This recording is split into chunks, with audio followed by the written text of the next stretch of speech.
Լաբուբուի շուրջ ոգևորությունը հասնում է գագաթնակետին։ Չինական Pop-Mert ընկերության արտադրած հրեշ խաղալիքը այլևս չունի առաջվա պահանջարկը եւ ապրում է իր հայտնիության վերջին շրջանը։ Իրավիճակը սկսում է նմանվել 90-ականների Beanie Babies խաղալիքների շարքի անկման ցիկլին։ Bloomberg-ին ասել է Հոնկոնգի Բերսթեյնի Ասիայի սպառողական բաժնետոմսերի ավագ վերլուծաբան Մելինդա Հուն, տիկնիկներ արտադրող ընկերության վաճառքի վարկանիշ ունեցող միակ մասնագետը։ Երկարաժամկետ ներդրողներին խորհուրդ չէի տա արժե թղթեր ներդնել ընկերության ռազմավարության մեջ, քանի դեռ այն չի դիմել հիմնարար փոփոխության, ասել է Հուն։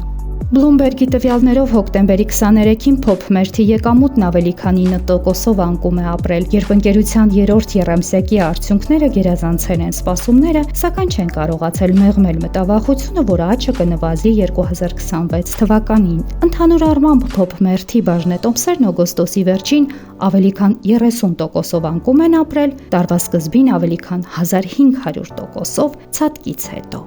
Լաբուբուն կարծես թե հեռանում է, իսկ խաղալիքներ արտադրող ընկերությունները փոխարինող չեն գտել։ Օրինակ, Twinkle-ը թեև գրավում է իսկական երկրպագուներին, սակայն չի կարողանում իրական այլընտրանք դառնալ Լաբուին, նշում են վերլուծաբանները։ Pop-Mert ընկերությունը Լաբուբուն ստեղծել է 2019 թվականին, սակայն տիկնիկն առցանց հարթակում հանրահայտ է դարձել միայն 2025 թվականին, շնորհիվ բլոգերների եւ հայտնի մարդկանց հրապարակումների։ Օրիգինալ Լաբուբու տիկնիկների գները պաշտոնական խանութում սկսվում են $22-ից։